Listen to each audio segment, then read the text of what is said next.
안녕하세요. 뜨는 아침 묵상 이성원 목사입니다. 오늘 함께 나눌 말씀은 열왕기하 8장 15절입니다. 그 이튿날에 하사엘이 이불을 물에 적시어 왕의 얼굴에 덮음에 왕이 죽은지라 그가 대신하여 왕이 되니라. 아멘. 오늘 말씀은요, 아람 왕 베나닷의 이야기입니다. 엘리사와 아람 왕 베나닷 사이에 무슨 일이 있었는가?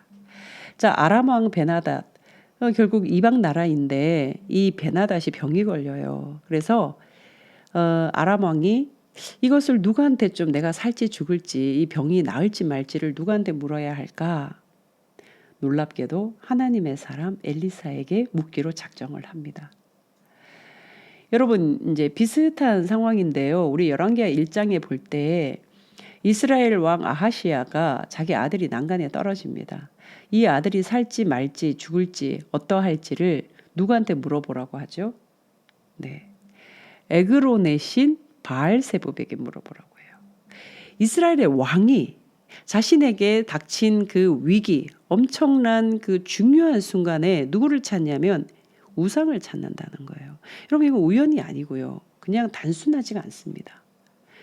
그냥 이스라엘이라는 한 나라의 실상 그대로를 보여주는 거거든요. 그들의 신앙 상태, 영적인 상태, 삶의 모습 그 고스란히 보여주는 거예요. 우상 찾는 거예요. 지도자 아닙니까? 왕이거든요. 이 왕이 하나님을 외면하고 우상을 찾는다? 그러면 끝난 거죠. 이스라엘의 영적인 상태는 그냥 뭐 암흑기죠. 암흑기. 캄캄한 어두움입니다. 자, 지금 아람 왕 베나닷이 병에 걸렸고요. 살지 말지 결국 이 아람 왕 베나닷은 살해를 당합니다. 하사엘이라는 사람에게 살해를 당하는데 이것은 단순히 그냥 둘 사이에 일어난 일이 아니라 하나님의 심판이라는 큰 울타리 내에 있는 거예요. 왜 심판을 하느냐? 제가 아까 말씀드렸듯이 이스라엘의 상태가 캄캄하다고요. 죄로 인해서 캄캄해진 이스라엘의 모습, 거기에 하나님은 심판의 칼을 겨누십니다. 심판하시는 거예요. 우리가 성경을 보면 심판 이야기 참 많이 나오거든요. 그런데 하나님은요, 심판을 즐겨 하시는 분이 아니잖아요. 하나님의 진짜 속마음은 돌아오기를, 유턴해서 돌아오기를 원하시고 새로운 삶을 펼쳐가기를 원하세요. 근데 이게 안 되니까 하나님 얼마나 답답하시겠어요. 협박도 하고 막 소리도 지르고 분노하시고 막 달래보시기도 하시고. 그러나 돌아오지 않는 이 이스라엘의 모습에 하나님이 단호하게 칼을 들어 심판을 하시는 거죠. 자, 베나닷 왕이 병이 들었을 때 엘리사에게 물어요. 그런데 그때 누가 동원되냐면 그 심부름을 바로 이 하사엘이 하거든요. 낙타 40마리 그리고 좋은 물품들 뭐 금품 은품 다 들려서 이 엘리사에게로 보내거든요. 엘리사가 잘 예언해 주기를 기대한 마음으로 보냈겠죠. 엘리사가 이 하사엘에게 왕은 죽지 않는다는 거예요. 왕은 죽지 않을 것이다. 그러나 여호와께서 내게 왕이 죽는다고 말씀하셨다. 이거 뭐 이율배반적입니까? 분명히 왕이 살아나리라 그렇게 알려주라고 하면서도 하사엘에게 반드시 왕이 죽는다라고 이야기해요. 어떤 의미일까요? 베나닷의 병은 낫습니다. 베나닷의 병은 아무 문제가 안 생긴다. 살아난다는 거예요. 그런데 그의 인생은 거기서 끝난다. 반드시 죽는다. 아주 이게 복선적이죠. 뭔가 의미가 쫙 깔려 있는 거예요. 그 다음 이 엘리사가요. 하사엘을 아주 깊이 쳐다봐요. 성경에는 어떻게 나왔냐면요. 얼굴을 쏘아보다. 얼굴을 막 쏘아보는 거예요.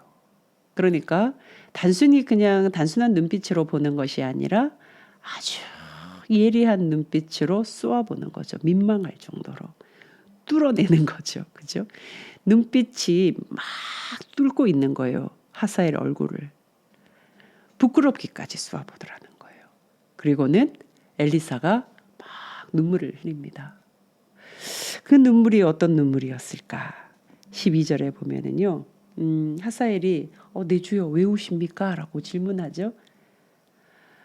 앞으로 일어날 일, 이 엄청난 비극에 대해서 내가 정말 통탄한다. 가슴이 아프다.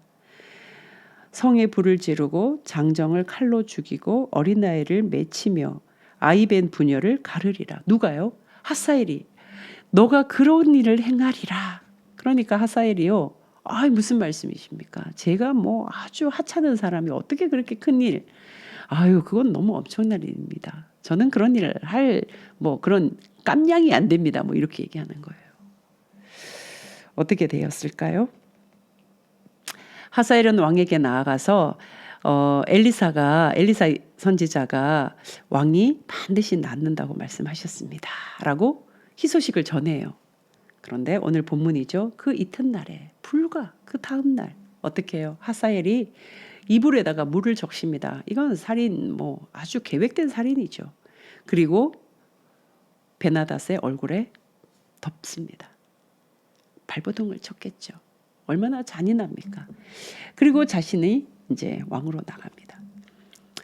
자, 하사엘이 아람의 왕이 된다는 거, 그리고 그다음 이제 예후가 기름 부음을 받는다라는 거, 이 모든 과정이 어떤 전제요? 하나님의 심판이라는 전제 아래에 있다는 거예요. 여러분, 우리가 하나님의 심판, 하나님의 세마심, 하나님의 그 마지막 때를 의식하지 않으면요, 우리는 진짜 신앙으로 살기 정말 어렵습니다. 그거 의식하는 사람이 지혜로운 사람이에요. 반드시 하나님 앞에 서는 때가 있다. 그 시간 카운트하면서 살아가는 거예요. 근데 제가 말씀드리고 싶은 것은 벌벌벌 떨면서 두려워하라는 의미가 아니에요. 겁주려고 하는 의미가 아니라, 우리가 거기에 공포감을 가져야 된다는 의미가 아니라, 하나님 안에서 살아갈 때 조금 힘들고 어렵고 기다려야 되고 참아야 되고 하는 모든 것에 좀 기운을 얻자는 의미고요. 하나님 반드시 하나님의 때에 하나님이 세마시니 지금 우리가 뿌려야 할 것은 어떤 씨앗요? 정말 복음의 씨앗이고 말씀의 씨앗이고 은혜의 씨앗이라는 거예요.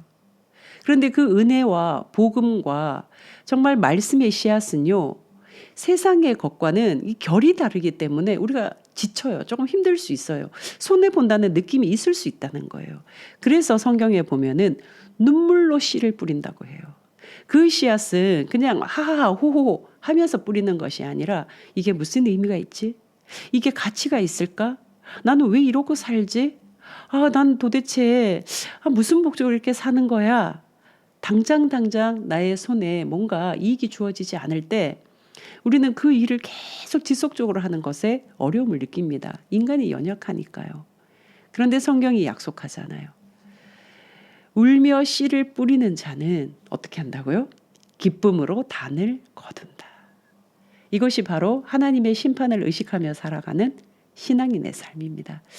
사랑하는 때와 가족 여러분, 하사엘이 펼치는 세상, 하사엘의 이 비극이 정말 도사리고 곳곳에 도사리고 있는 세상에 우리가 살아갑니다. 그런데 이 세상을 이길 힘은요, 악과 마주하는 선입니다. 선한 존재로 살아가는 것입니다. 여러분, 선의 씨앗을 뿌리는 오늘 하루가 되었으면 좋겠습니다. 사랑하는 때와 가족 여러분, 울며 선한 씨앗을 뿌려 나가기를, 그리고 그 선한 씨앗이 내 울음을 씻기고 어느 날 나를 위로하고 힘나게 한다는 거 믿으시기를, 점점 자라 정말 기쁨으로 단을 거두는 그날 반드시 온다는 것을 의심하지 마시기를, 오늘도 멋진 하루 보내시기를 주님의 이름으로 축복합니다. 내일 또 뵙겠습니다. 샬롬.